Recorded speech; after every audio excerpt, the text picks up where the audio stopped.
3 Israéliens tués dans un attentat en Cisjordanie. Des hommes en armes ont tiré sur plusieurs véhicules. Benyamin Netanyahou promet de retrouver les assassins. Le président autrichien Alexander Van der Bellen a donné son feu vert au chef du parti d'extrême droite FPO pour tenter de former un nouveau gouvernement. En France, les agriculteurs de la coordination rurale en colère. Quelques dizaines de tracteurs autour de Paris. Les autorités excluent un blocage de la capitale.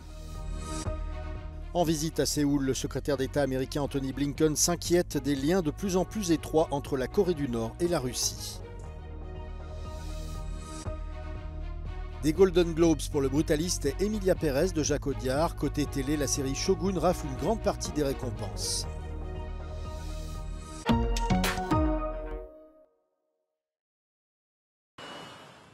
Trois morts et au moins 7 blessés dans un attentat en Cisjordanie. Des hommes en armes ont ouvert le feu sur un bus et plusieurs véhicules. Les victimes sont toutes israéliennes. 2 femmes d'une soixantaine d'années et un homme d'environ 40 ans ont été mortellement touchés dans leur voiture. Le conducteur du bus est gravement blessé au niveau des jambes et de l'abdomen. L'attaque a eu lieu dans le village palestinien d'Al-Fundouk, sur l'une des principales routes qui coupent le territoire d'est en ouest. L'armée israélienne dit être à la recherche des assaillants. Plusieurs routes sont bloquées et des agglomérations encerclées. Selon le Premier ministre israélien Benyamin Netanyahou, Israël retrouvera les assassins et personne ne restera impuni. De son côté, le Hamas se félicite et parle d'une opération héroïque.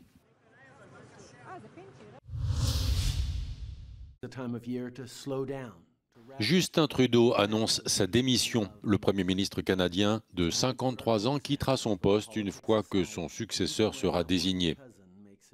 Justin Trudeau était au pouvoir depuis 2015 et dit avoir réfléchi pendant la période des fêtes de fin d'année. Il a décidé de quitter la tête du Parti libéral et de laisser le temps à sa formation de lui trouver un remplaçant. Justin Trudeau avait dans un premier temps exprimé son intention de se représenter. Le mécontentement croissant d'une partie des membres de sa formation politique et son retard dans les sondages l'ont convaincu de renoncer. Selon les intentions de vote, le conservateur Pierre Poilievre était donné avec une avance de 20 points. La démission en décembre dernier de sa vice-première ministre Chrystia Freeland l'avait également fragilisé.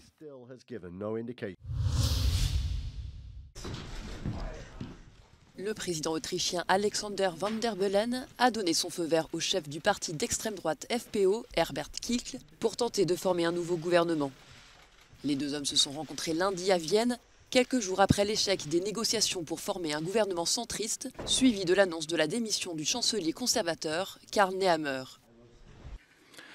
Herr Kickl traut sich zu, im Rahmen von Regierungsverhandlungen tragfähige Lösungen zu finden, und er will diese Verantwortung. Ich habe ihn das explizit gefragt. Plusieurs centaines de manifestants se sont rassemblés lundi devant le bureau du président autrichien pour contester l'accès au pouvoir de l'extrême droite. Ich werde auch weiterhin darauf achten, dass die Prinzipien und Regeln unserer Verfassung korrekt beachtet und eingehalten werden.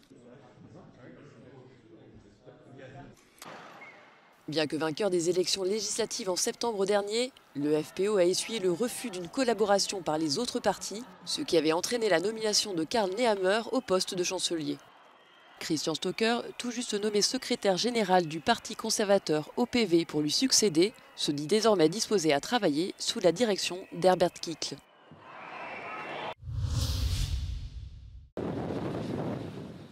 En France, les agriculteurs de la coordination rurale en colère. Ils dénoncent les contrôles des fermes trop nombreux et l'accord européen de libre-échange avec les pays latino-américains. Quelques dizaines de tracteurs tentaient ce lundi matin d'approcher de Paris, notamment dans les Yvelines et dans l'Essonne. Les autorités excluent de laisser les activistes bloquer le marché international de Rungis ou Paris. Certains, sans leurs tracteurs, sont néanmoins arrivés jusqu'au centre de la capitale. Il y en a, ils manifestent, ils veulent de l'argent. Nous, on ne veut rien d'autre que l'application des règles européennes, les mêmes pour tout le monde. Hein? Donc ça, si ça c'est demander la Lune, et les autres choses, c'est les contrôles qui nous emmerdent au quotidien, vous savez tous ce que c'est. On veut que ces contrôles-là soient sur les produits d'importation et plus sur nous, on en a plein le cul. Les rassemblements se tiennent à quelques jours des élections professionnelles. Entre le 15 et le 31 janvier, les agriculteurs élisent leurs représentants. La coordination rurale, aujourd'hui deuxième syndicat agricole, espère se renforcer face à l'alliance FNSEA Jeunes Agriculteurs.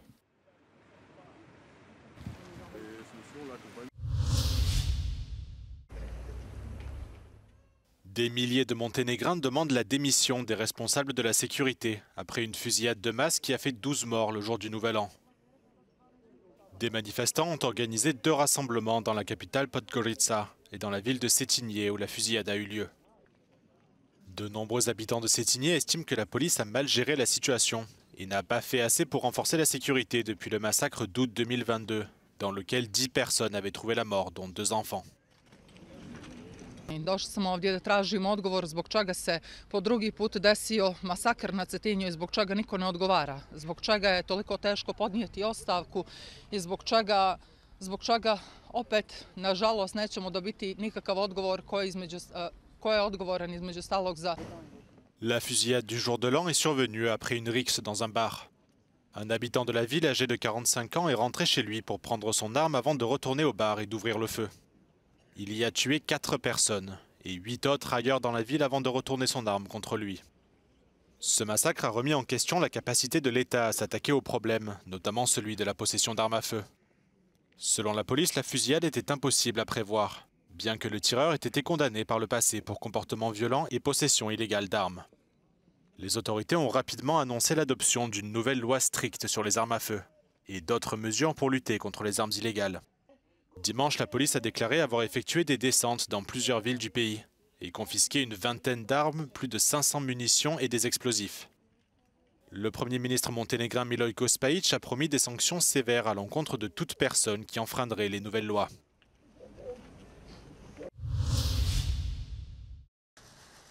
En visite en Corée du Sud, Anthony Blinken n'a pas caché son inquiétude quant au rapprochement entre la Corée du Nord et la Russie. Lors d'une réunion avec son homologue sud-coréen, le secrétaire d'État américain n'a laissé que peu de doutes sur le fait que Moscou fournit déjà des équipements et des entraînements militaires à son allié nord-coréen. We have reason to believe that Moscow intends to share advanced space and satellite technology with Pyongyang, and that Putin may be close to reversing a decades-long policy by Russia and accepting DPRK's nuclear weapons program. Ces déclarations interviennent quelques heures après un nouveau tir de missiles balistiques en mer orientale par la Corée du Nord et alors que la Corée du Sud est en proie à des troubles politiques. Le président Yoon Suk-yeol a été destitué par le Parlement, mais son arrestation est pour l'instant impossible. Ce dernier s'est embarricadé dans sa résidence avec la ferme intention de se battre jusqu'au bout.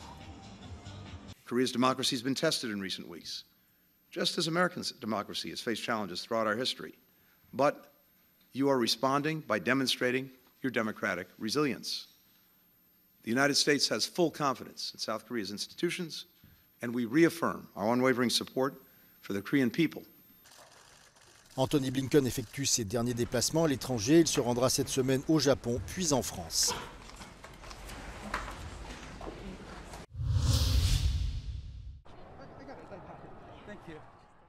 Ce lundi marque le 4e anniversaire de l'attaque contre le Capitole aux États-Unis. Le 6 janvier 2021, des centaines de partisans de Donald Trump ont pénétré dans le bâtiment pour empêcher les membres du Congrès américain de certifier les résultats de l'élection présidentielle de 2020, remportée par Joe Biden.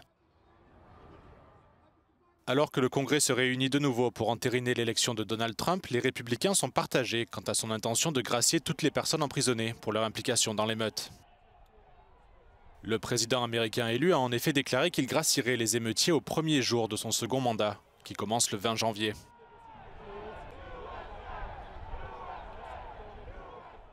Plus de 1250 personnes ont été reconnues coupables pour leur participation à l'attaque du 6 janvier 2021, dont plus de 650 ont été condamnées à des peines de prison allant de quelques jours à 22 ans.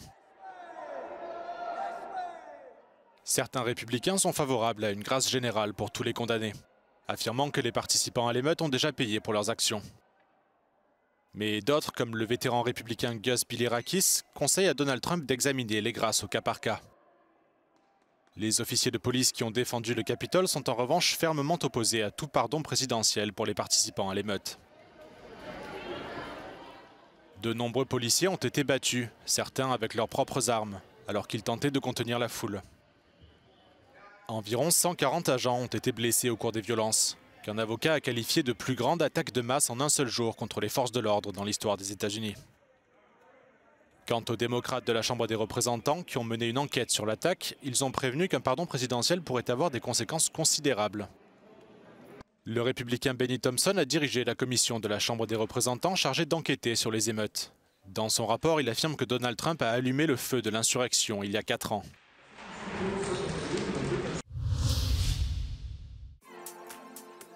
Comme c'est la coutume à Hollywood, les Golden Globes ont officiellement donné le coup d'envoi de la saison des prix. 2 films se sont partagés les récompenses majeures, à commencer par Emilia Pérez du français Jacques Audiard.